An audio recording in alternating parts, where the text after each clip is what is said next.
Yeah. Blackjack. Life is like a game of cards. It's not what you dealt, but how you play it. Yeah. Blackjack. To play each situation correctly. I remember they used to laugh at a brother. Welcome back, guys. It's your boy Delray Richardson, platinum songwriter, platinum artist, StraightGameTV. Click the like button, click the subscribe button. That's all I'm asking you. I ain't selling no programs or nothing like that. I just come to give you straight game, straight facts.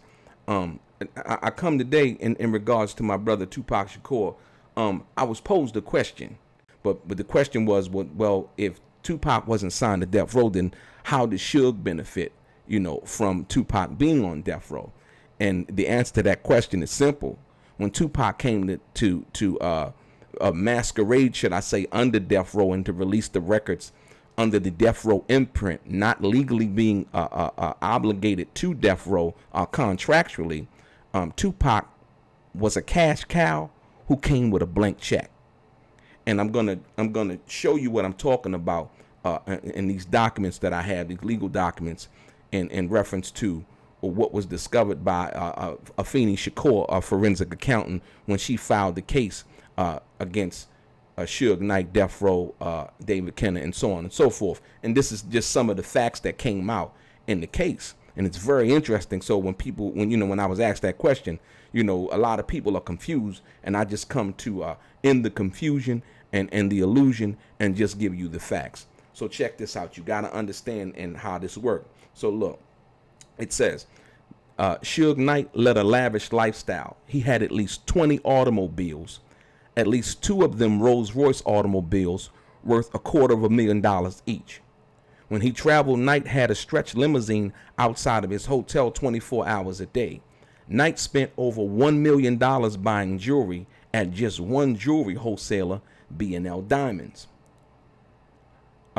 Then it says, Suge Knight's generosity extended to his accountant, to whom he gave 2 cars, a Porsche and a Jeep Wagoneer, a gold Rolex watch, and numerous other expensive gifts.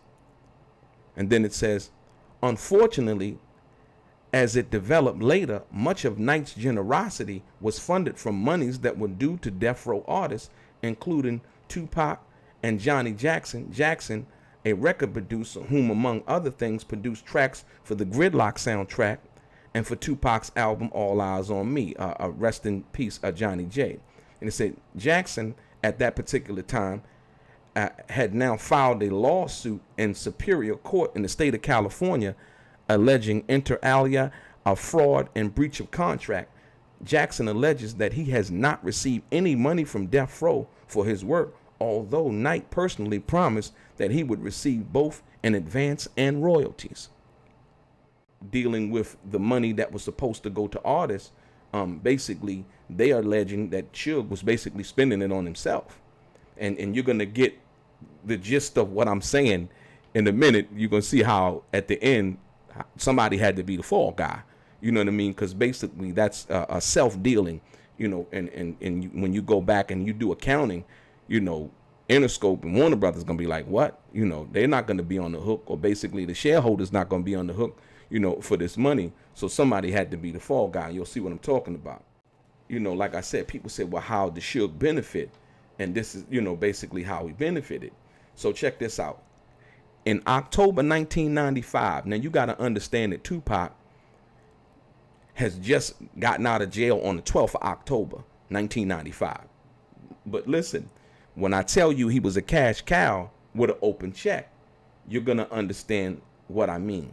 So as early as October 1995, Tupac was charged $23,857 for repairs to a Porsche automobile, although Cantrock, the accountant, and Suge Knight owned Porsches, Tupac did not.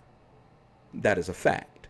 None of the cars that you've seen Tupac alleging to have owned at that time, the Rolls Royce or the Mercedes or the Jaguar or any of them, you never seen him riding a Porsche or claiming that he owned a Porsche.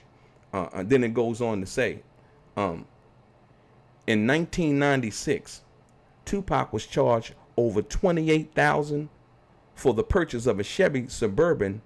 Title to the vehicle was taken out in Tupac's name initially, but was then transferred by Knight to his brother-in-law, Norris Anderson, without any compensation to Tupac. Additionally, on July 31st, 1996, Tupac was charged $51,425, check number 16508, GJ reference number 17342P, in connection with the cost of transferring the car to Anderson. You get it? Tupac just got on death row in October, and they charged him $23,000 in October, and the next year it was a Chevy Suburban, once again initially charged in Tupac's name, which I know he didn't know about because he didn't receive any of the money from the sale or the transfer of the title. So when you deal with understanding what was the benefit, like I said, that's that blank check that we're going to charge it to Tupac. Because once again, Tupac is not signed to death row. He signed to Interscope. And everything that they write down and account to Interscope for, Tupac going to have to pay for. Because remember, he signed the power of attorney basically saying that any expenses or any money given to Tupac for any reason, Interscope was to get their money back first, as well as Atlantic Records for putting up the $850,000 corporate guarantee to get him out on bail. But last but not least, I want you to understand that, Tupac, in this next thing I'm about to read to you, Tupac is dead. Tupac is deceased. May he rest in peace, my brother. You are sorely missed. But Tupac is dead. And what I'm about to read to you is the fall guy move, if you will, when you're dealing with a malfeasance and fraud. Somebody got to be the fall guy, right? And what it appeared to me, and as well as when I read this, the accountant, right? He appeared to be made the fall guy for it all. And it says, additionally, remember, Tupac passed away in September of 1996. And it says, additionally, in October 1996, the month after Tupac passed, Steve Cantrock, a Los Angeles accountant for death row, alleged that Suge Knight physically threatened him into signing a confession that he had stolen $4.5 million from death row.